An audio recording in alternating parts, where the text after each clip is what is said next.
hash to subscribe.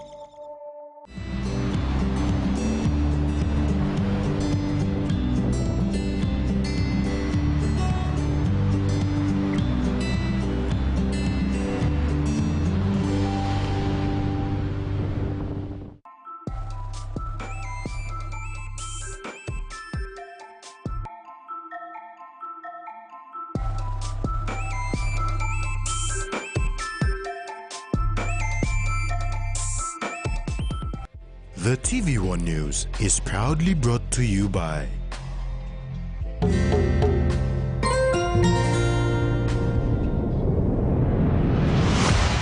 BSP, our bank, our people.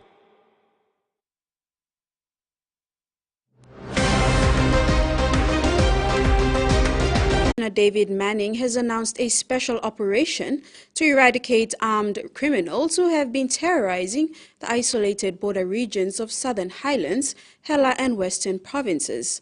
This commitment comes after the release of hostages from Walagu village who were held captive for over 5 days until a ransom of 2,000 kina and 5 pigs was paid by the villagers. All the hostages who were females were released and flown to Moro for medical checks. The extent of their treatment is still being assessed. The police, along the PNG defense personnel, members of the Special Services Division, and police investigators have initiated a joint security operation to bring the criminals to justice. The suspects, who had demanded 40,000 kina initially but accepted the partial payment, have fled the village and are now being pursued by the police and military personnel. Commissioner Manning emphasized the need for support and cooperation from leaders at all levels to combat this threat, despite the challenges posed by poor communication, lack of road networks, and rugged terrain in the area. With the introduction and near implementation of the Integrated Criminal Case System database of the law and justice sector, this will now reinvent performance of court cases in the country. The setup is also in place for the Bowen Correctional Service to implement once the go-ahead is given. Not only that, Madang resident judge and chairman of the National Criminal Process Improvement Project, Justice Lova Gaeta, announced that Supreme Court cases will now be heard at the provincial level once ICCSD is implemented. Jackson Gubag, jail commander for Beyond Correctional Services, is excited at trialling the Integrated Criminal Case System database.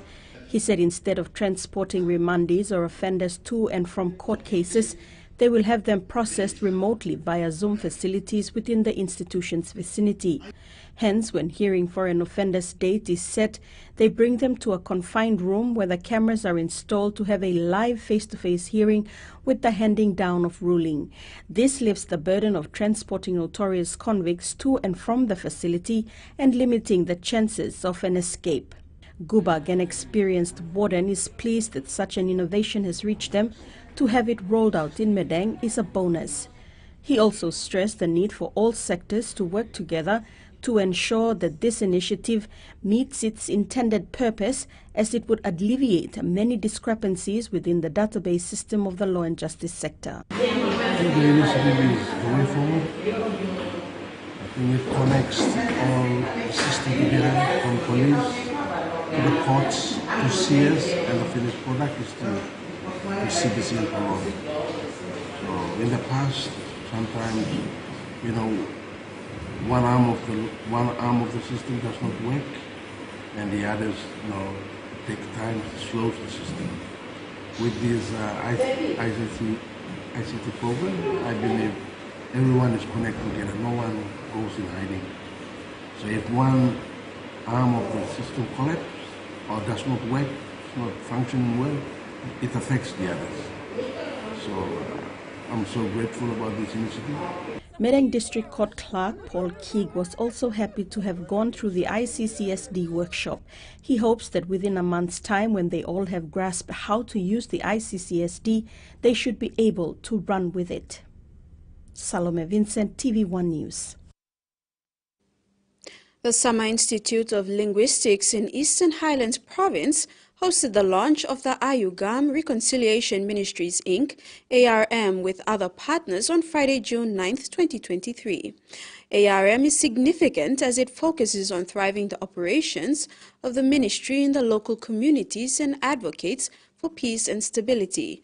The ministry has helped different communities by penetrating into the epicenter of a number of tribal fights by way of conflict intervention, mediation, and reconciliation, organizing ceasefire agreements between warring tribes and villages, providing food relief to displaced villagers, and working in partnership with churches, government agencies, and NGOs to develop rehabilitation projects.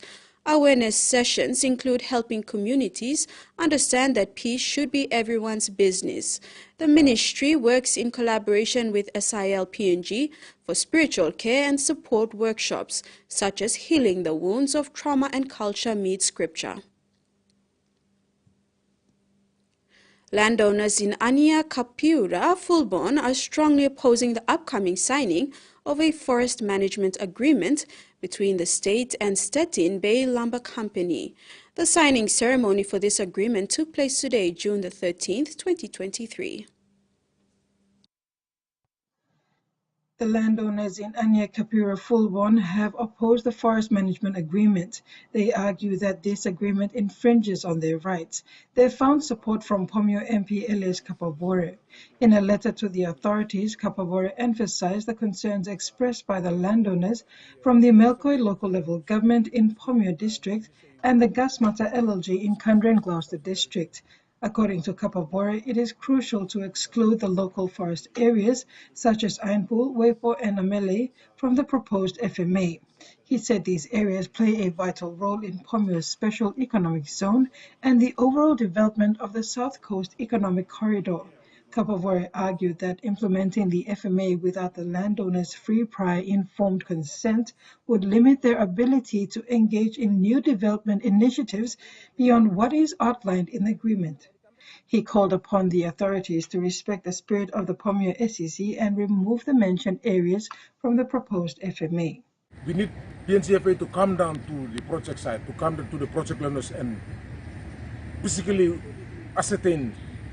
get ascertain from the landowners whether only like him FMA or not, or what do they want?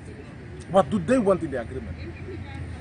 The development option study was done, and based on Tableau 19, I'm standard something where it's been happening all this time. There's nothing new in the agreement. The project agreement to Anya Kapura, one kanta solution project agreement long asang FMA, and one kanta solution Rotok Bay, and we are literally getting nothing. We are still where we are, which is wrong. This is something you go on. If they continue to sign, yes, we still have options available. We are going to pursue it. The landowners feel suppressed and are not equal participants. Despite landowner opposition, the PNG Forest Authority has announced the completion of allocation processes for the Anya Kapura Fulbon FMA project, which involves combining 7 expired timber rights purchase projects into one, covering a total area of 337,880 hectares. According to the PNGFA, Anya Kapura Fulbon FMA project aligns with the government's policy directives, including the ban on round log exports and the promotion of downstream processing by 2025. The PNGFA acknowledges the significant contributions of this project since its inception in 1976 under the Timber Rights Purchase Arrangement, saying it has generated substantial revenue and facilitated infrastructure development. Carol Kidu Jr., TVWAN News. The Governor of West New Britain, Sasindran Muthuvel, has requested the Forest Minister to postpone the signing of the Forest Management Agreement until all concerns raised by landowners are addressed. The signing of the FMA for Anya Kapura Fulbon area was scheduled to be signed this afternoon at the PNG Forest Authority headquarters. Now, the governor has stepped in to delay the signing, saying while he has limited understanding of the FMA and the timber rights purchase projects, he said committing to the 35-year logging agreement with the full consent of immediate landowners is significant. The governor urges the minister to intervene and negotiate a win-win deal by first deferring the signing of the FMA with developer Stettin Bay Lumber Company. Boosting Education Standards Together PNG project implemented by NDOE with Save the Children PNG as grant agent and JICA as coordinating agency has been progressing since July 2020 in 6 target provinces. The program development objectives will be achieved through 6 components. One of the implementing provinces is East New Britain. Best PNG program by Save the Children and the Department of Education with technical assistance from JICA is to improve standard of education for female teachers. They plan to achieve this through 6 components. 1. Primary in-service teacher training in SBC Maths and Science. 2. Primary pre-service Maths and Science unit outline update. 3. More female Maths and Science teachers. 4. Variable part, equity, efficiency, and learning outcomes. 5. Maths and Science textbooks for junior primary students and SBC Maths textbooks for elementary students and Maths teachers manuals. And 6. Program management and monitoring. Natalie Nyopan regards a class to be the foundation. Grade 1 is the most important stage of learning for students who come from the elementary background of learning in local Kwanua language. Here is where learning resources are most needed. However, teaching resources are yet to be delivered. We still need resources to support our learning, to help us teachers to do more into planning our lessons for each day. The resources she's concerned about are for grades 1 and 2, which are in the best plan but have not been delivered yet. In addition to not having resources, she also has a student number of 46, which is beyond her capability to deliver quality learning. The officials from World Bank who came from Washington, D.C. and Pakistan and Save the Children from India, as well as a representative of JICA from Port Moresby, each had a moment to address the teachers and parents to assure them of what BEST program plans to do in improving female teacher training standards. Going further to Kokopo Technical Secondary School, the story is similar. 2 classes of grade 9s are being taught outside in a school hall because there are no classrooms to accommodate the new addition of grades to meet the demand of the standard-based education curriculum. Frida Kana, TVWAN News. This is TVWAN News. Stay tuned for more after the break.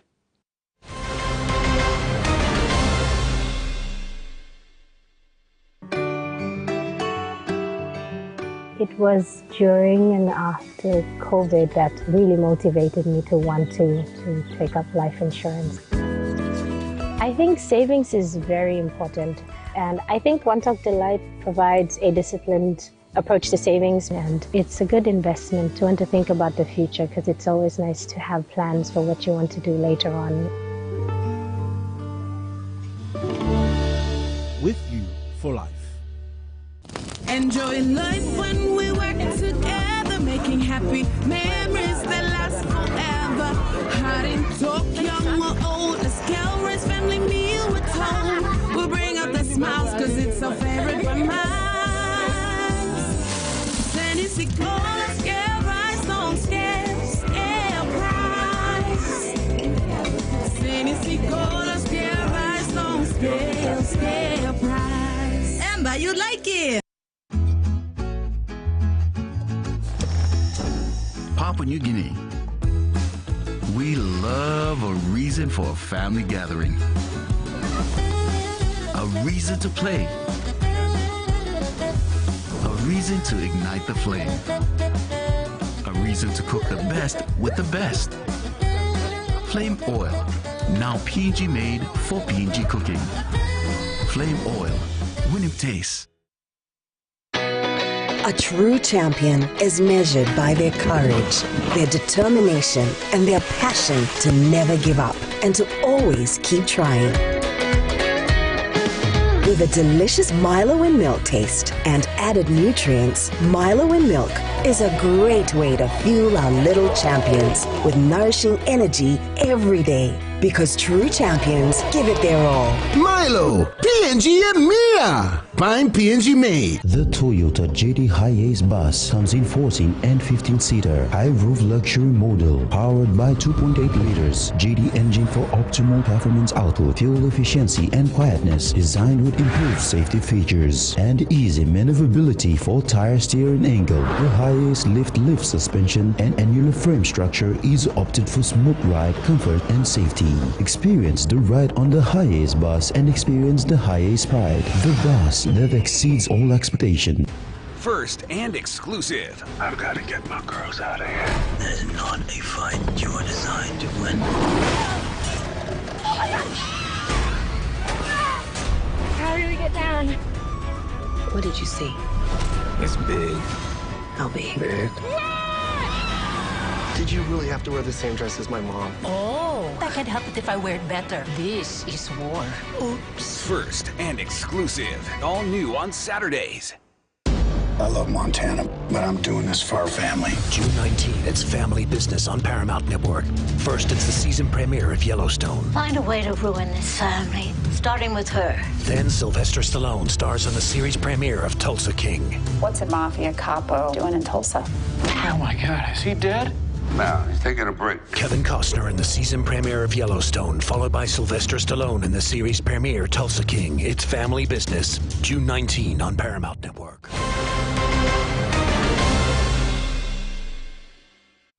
And we're back. A delegation from the autonomous region of Bougainville were in Parliament today as the ministerial statement for the conclusion of the Bougainville peace process was being delivered. Prime Minister James Marape and Minister for Bougainville Affairs Manasseh Makiba assured that a result of the process will be given this year. As the highlight of the day, Minister of Bougainville Affairs Manasseh Makiba gave the ministerial statement to the Parliament today on the conclusion of the Bougainville peace process. Technical officials from the autonomous Bougainville government say that Parliament should just endorse or approve the Bougainville referendum result. However, the state's official's position is consistent with the advice from the state solicitor and the Attorney General's department is that Parliament is open to make any decision by voting on it. After my ministerial intervention, both sides have agreed to allow the National Parliament to determine and adopt its own procedure by way of a sessional order for tabling and deciding on the referendum result. Makiba stated that the Bougainville Peace Agreement and Section 295 of the Constitution in the resolution of the joint meeting in Arawa in February 2021 between PM Marape and President Toroama, which effectively transferred all powers to the Arab government. He said that both sides have agreed to allow the National Parliament to determine and adopt on procedure by way of a sessional order for tabling and deciding on the referendum result. It needs to give due regard to the wishes of the people of Bougainville, reflected in the referendum result, and also be mindful at the same time of the greater national interest by not unduly delaying in making a decision required of it by law. It is now incumbent on me as Minister for Bougainville Affairs, or whoever becomes the Bougainville Affairs,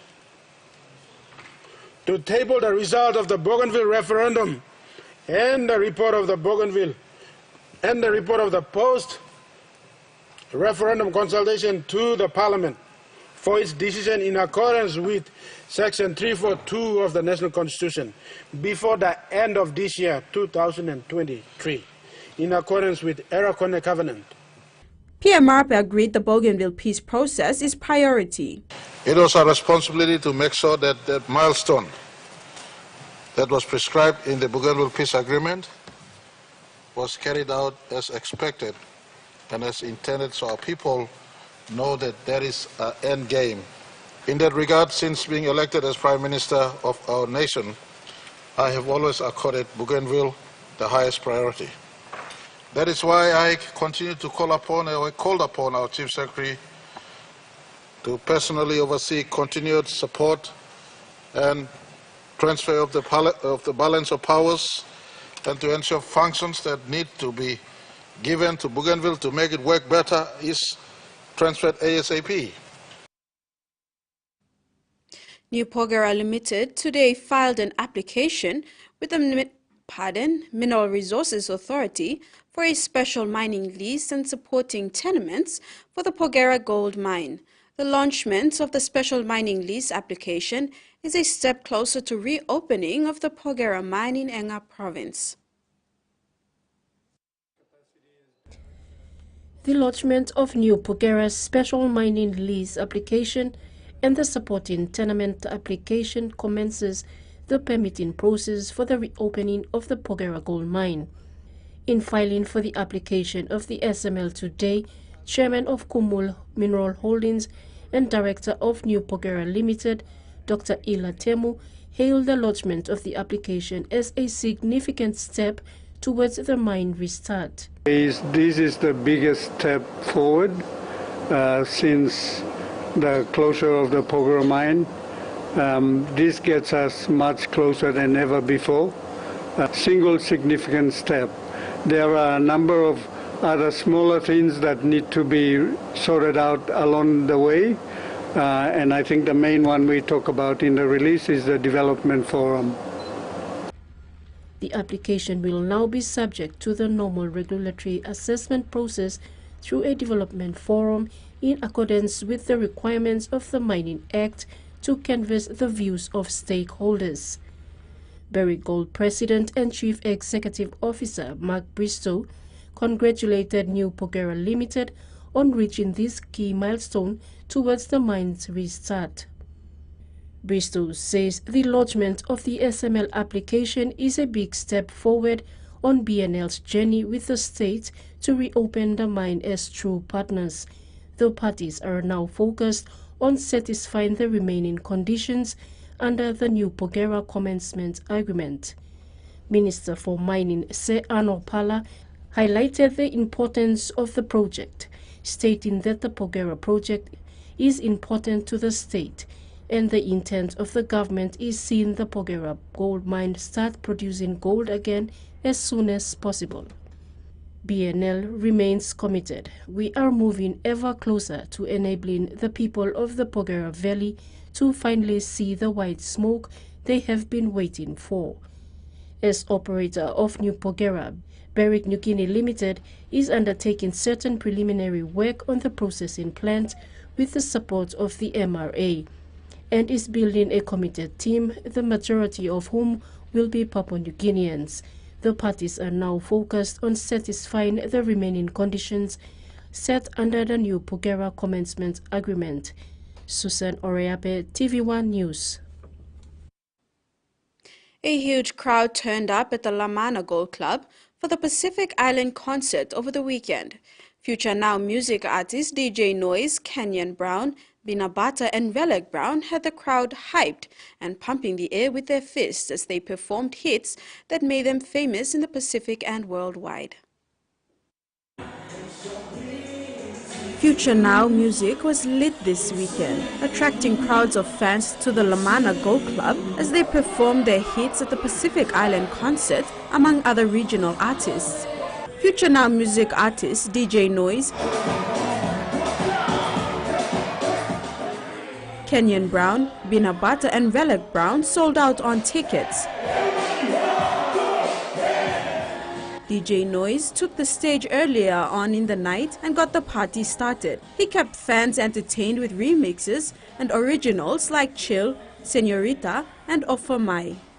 Velek Brown then took over with songs like Just Dance. His brother Kenyon turned the heat up with Amelia, She Mad She Angry, Morning Ride, Yodelay, and Come My Way. The crowd then cheered on new star from Samoa, Bina Bata, singing over the artist's vocals as she sang Achilles, Love Myself, One Call Away. The young Samoan ended her performance with Lady Love.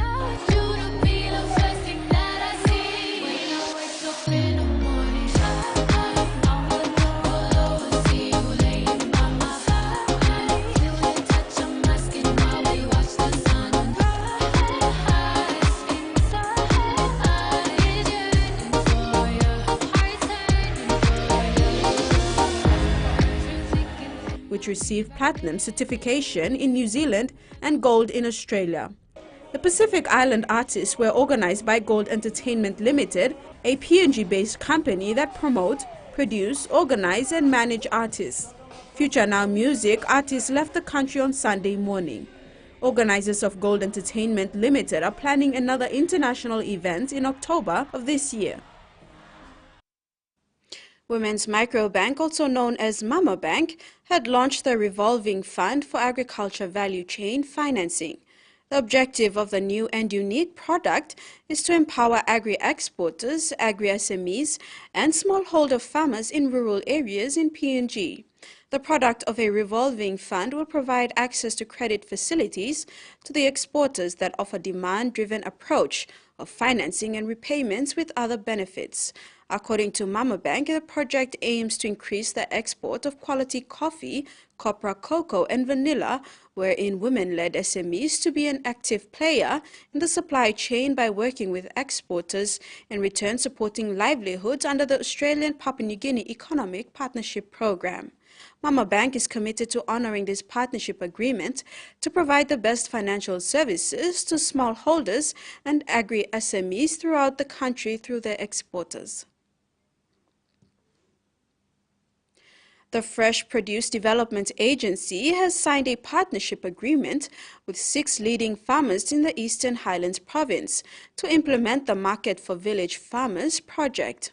The Market for Village Farmers is a government of PNG project funded by the International Fund for Agriculture Development, executed by the Department of Agriculture and implemented by Fresh Produce Development Agency. 6 leading farmers in Eastern Highlands Province have signed up with Fresh Produce Development Agency to participate in the Market for Village Farmers project. FPDA CEO Mark Warinu commended them for working closely with the farmers in the rural areas. Mr. Warinu said the partnership is very important as it builds the capacity of the farmers and implements government-expected outcomes with Market for Village Farmers. It is expected that MVF will directly benefit approximately 25,000 households, 23,500 in the fresh product value chain, and 1,500 in the Gallup sector. This would represent 46,000 primary beneficiaries in application of the family-based approach that will be used throughout the project. Mr. Warinu clarified that primary beneficiaries are mostly semi-subsistence households with low input, low output farmers, mostly growing food crops and limited cash crops. However, it may also include market-oriented small farmers involved or with potential to get involved in the target value chains. Priscilla Smeka, Managing Director of Green Label, shared some challenges she faced as a woman farmer in the district.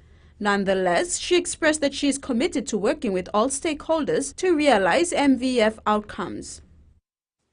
And now the finance news. The kina closed unchanged at $0.2820 US in the interbank market. At Bank South Pacific, your kina was buying $0.2745 US, $0.4034 Australian dollars, $0.2476 euro, and $0.3790 Japanese yen. Looking at commodity prices at New York close, gold, copra, palm oil, crude oil, and copper closed higher the day, rest closed the day lower.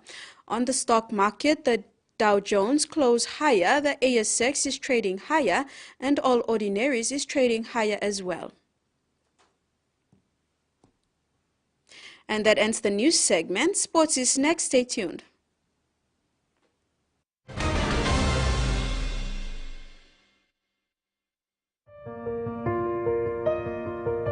Ladies There's a sense of pride when you're able to do something right, a financial decision that has just really good benefits. With BSP Life Insurance, there's that alleviation of that worry when you pass away. The benefits of the BSP Life Insurance would meet those expenses on behalf of my family. If you're young and you have kids, you owe it to your children to make sure they're not left behind when you pass on. With you for life. He loves the Maroons. He loves the Blues. But there's one thing that brings everyone together. SB Lager, Bougainville. A quick favorite meal for the day does feel good. Snacks noodles is my choice for a simple meal. It is easy to prepare and fast to cook. And with a touch of flavor and ingredients, quality noodles that can be cooked and enjoyed in many different ways. You see, my whole family loves it. It's made here in PNG and comes in different pack sizes.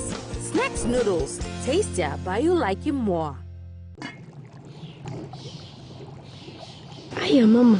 You wait time, but me add him special flavor. Put in more flavor, put in more taste. Magic kakaru, get up a big smile on face. Time for kim chicken, a great kumutu. Sip, sip, the moo, yes, magic on you. Maggi, the taste PNG loves.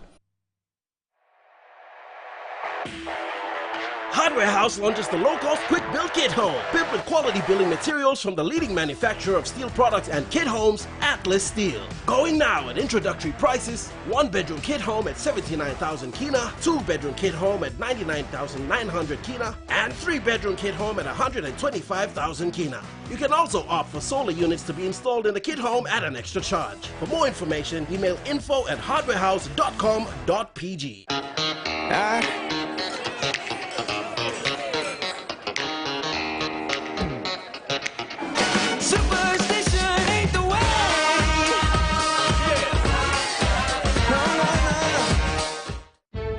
They travel by land, by water, and by air for hours or even days, facing the most extreme conditions imaginable. To these students, it's more than just a walk to school. It's a test of survival. And they do it every single day. The most dangerous ways to school. All new season, coming soon on Outdoor. There are over 200 victims, all from this same guy. You ever get the feeling you're in the right place? I was thinking the same thing. I like split-second decisions, racing to stop real terror. Save thousands of lives. I want to be in the field, taking down the bad guys. FBI International, new season, Wednesdays at 9:45 on AXN.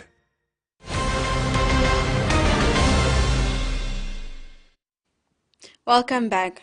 Turning overseas, the Pacific Climate Change Center continues to work with the governments of Solomon Islands to ensure the successful greening of the 2023 Pacific Games. While the targeted support is focused on the Pacific Games, the longer-term vision is to contribute towards a greener and more resilient Honiara city. A team from the PCCC completed a mission in Honiara from the 5th to the 9th of June 2023 to finalize its support for the Games. Climate change, disaster management, and meteorology was focused on supporting 2 Pacific Games villages to become carbon neutral by offsetting the emissions through tree planting and greening activities. A bus driver has been charged over the crash that killed 10 people and left more than 20 injured in the New South Wales Hunter region on Sunday night. The bus was traveling from a wedding in Loverdale to Singleton when it rolled at a roundabout as it was entering the Hunter Expressway in Greta. A day of happiness and joy somehow turned to this. Major incident declared. We have a bus rollover, multiple patients. Emergency services responded to a scene of utter devastation after a bus carrying 35 wedding guests rolled. The bus was headed from the wedding venue at Lovedale to Singleton when it crashed on the approach to a roundabout on the Hunter Expressway at Greta. 10 people died at the scene. It was a fairly frantic scene. A number of passengers we were able to extract through the front windscreen of the bus. The 58-year-old male driver of the bus was arrested and later charged with a series of driving offences. Premier Chris Minns visited the scene where he thanked emergency service workers and later went to Newcastle's John Hunter Hospital where many of the injured were being treated. The community up here in Singleton and Cessnock has obviously been rocked by this. Truly a horrific day for our community. It was something that nobody wanted to wake up to this news. For a joyous day like that in a beautiful place to end with such terrible loss of life and injury is so cruel and so sad and so unfair. Residents who live close to the crash site brought flowers. A wedding, like one of the happiest days of your lives, and turns into one of the most tragic days of your lives. The wedding venue cut a sombre scene. Terrible day. The vintage Beetle used for the wedding was driven away. It's believed a number of those attending were members of the Singleton Roosters AFL club. They're obviously in a headspin in a whole different way, not only dealing with the loss of potentially members but also relatives. At the wedding and indeed on the bus are people from a number of areas, both local within the Singleton LGA, but also some from Sydney and perhaps Queensland and Victoria. It was a complex task for police, as noted by Commissioner Karen Webb. She praised officers and their support staff who've been working around the clock. Not just at the scene, but also at hospitals, at police stations, and talking with other witnesses. The bus was chartered by local operator Link Bus Lines, based in the small town of East Gresford. The company said, "Our hearts are with everyone involved in this terrible tragedy, and we send our deepest condolences to those who've lost loved ones." The mental scars of this will not go away. As shocked locals took time to reflect, the country is asking the question, how could this have happened? Donald Trump has called for a planned protest outside the courthouse where he is due to face charges and surrender to authorities. The former U.S. president is accused of willfully retaining national defense information and obstructing justice. This is the Doral Golf Club, one of Donald Trump's many golf clubs, just on the outskirts of Miami. Now, the former president flew here from New Jersey at another golf club where he often spends time in the American summer. There was a sense of deja vu with the cable networks really tracking his every move, tracking his motorcade and his journey on his private plane here. Now, security is tight in Miami, but when we were at the court a couple of hours ago, there were actually more media noticeable than any supporters or opponents of Donald Trump. But what the Miami police are saying is that they are prepared for 5,000 people, they're prepared for 50,000 people. They're just not sure what kind of showing there's going to be. Donald Trump has said to his supporters, "See you in Miami." Some other Republicans have used more forceful language. So authorities here are certainly giving the message that they're very much prepared for tomorrow. Now, what we expect to see is Donald Trump leave Doral to track into town where he'll appear at the federal courthouse. We would expect him to be fingerprinted. We don't think there will be a mugshot. There also wasn't a mugshot in that New York case earlier in the year. That's a state case. Also criminal charges over alleged hush money payments.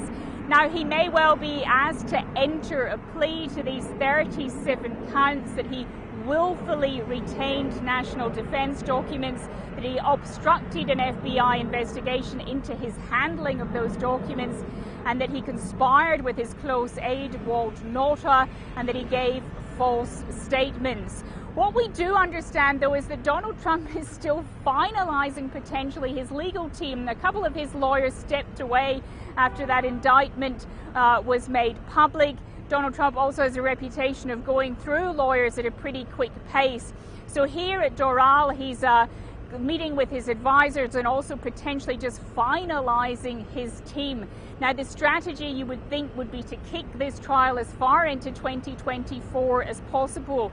The prosecutor, the special counsel Jack Smith, has said he wants a speedy trial, but in the way of that could be some delaying tactics on the part of the Trump team. Also the fact that that New York State case currently is scheduled for March next year. Now, if that happens at that time, it's going to be very difficult to have another trial as election season is really in full swing. Once again, unprecedented times here. The second time a former president has faced criminal charges. This is the first time that those are federal charges. As Ukrainian forces continue their push in and around Bakhmut, soldiers return from the front lines say the Australian-built armoured personnel carrier is helping keep them alive. This is one of 90 Bushmasters that has been sent from Australia here to eastern Ukraine, and this has been incredibly active on the front lines already, protecting troops as they ferry them to the front lines. And we've spoken to soldiers here who say it's helped protect them in under certain situations where they're under shelling. In one of the vehicles, we got into a difficult situation near Bakhmut. We came under fire from Russian artillery. We were covered with Grad MLRs and large caliber mortars. But this vehicle survived, and everyone inside, including me, remained alive. And what's important about these vehicles is they protect you from mines, from shrapnel, from small arms, so they can ferry troops to the front line and ferry them back again, and also act as an ambulance. And what we're hearing from the guys here is they love these Bushmasters, and they can't thank the Australian people enough for sending them over. I am very grateful to our Australian brothers for supporting us in this difficult hour for our country. They supported us not only in words, not only diplomatically, but also in deeds. They sent their wonderful machines, which perform their task very well in the defence of Ukrainian independence. The Defence Minister, Alexei Reznikov, has said that Bushmasters have been incredible in combat, and he wants Australia to send more, not only more Bushmasters, but Hawkeyes and tanks. And now the weather forecast for the next 24 hours.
And that ends the news segment. Sports is next. Stay tuned.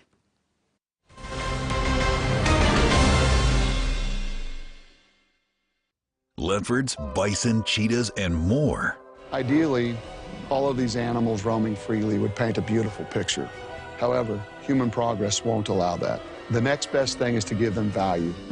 Join Dan Cabela as he sets out on an international journey of discovery within the world of conservation. There is no one-size-fits-all solution, and science is the best hope to find answers for their survival. Hard Truths of Conservation, streaming now on Outdoor. First and exclusive. I've got to get my girls out of here. That is not a fight you are designed to win. How do we get down? What did you see? It's big. How big? Big. Did you really have to wear the same dress as my mom? Oh, I can't help it if I wear it better. This is war. Oops. First and exclusive. All new on Saturdays.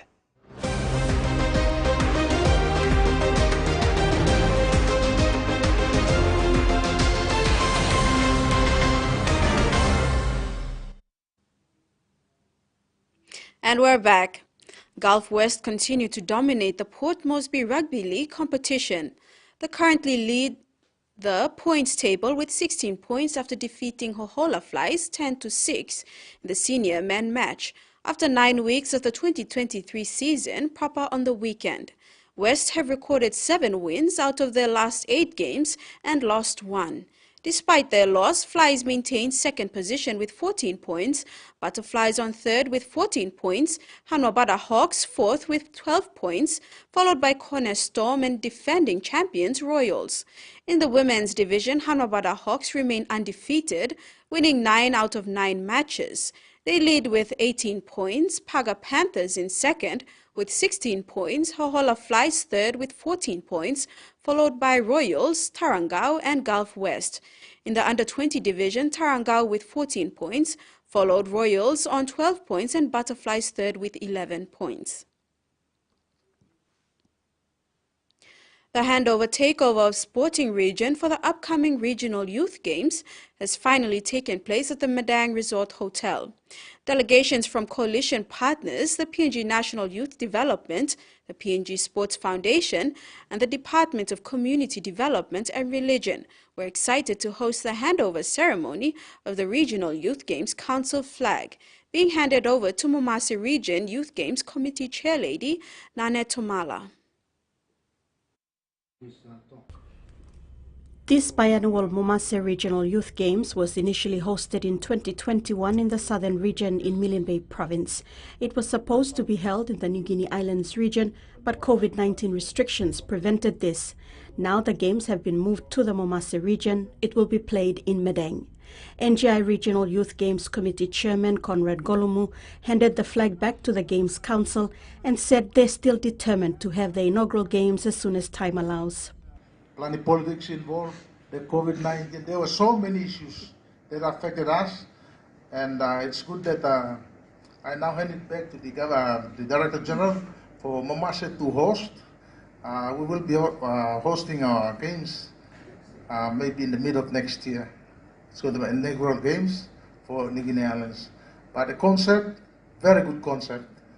PNG Games, it become 8 years now. Level of participation is where the original Youth Games concept will capture. And everyone's excited.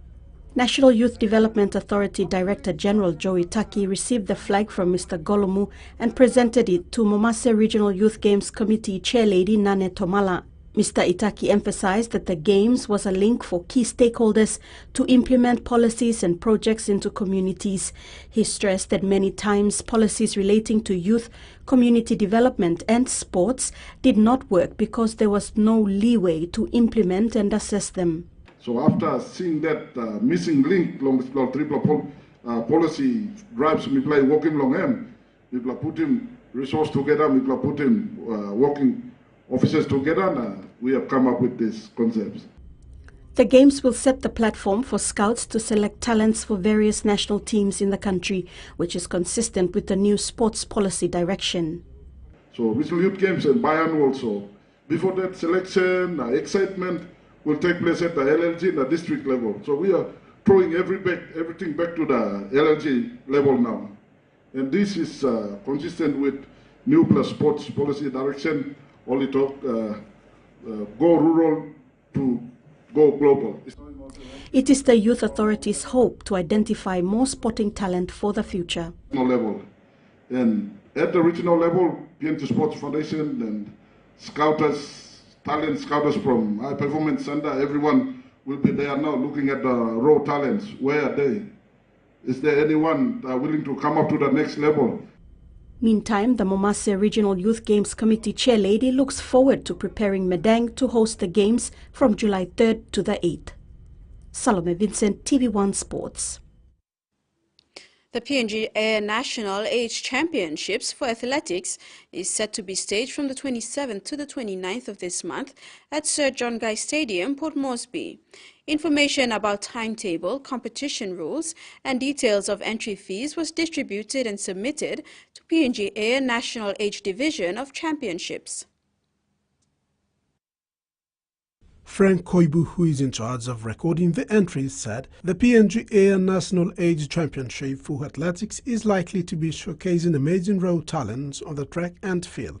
Athletes intending to compete must provide factual personal details so that they are entered into correct categories.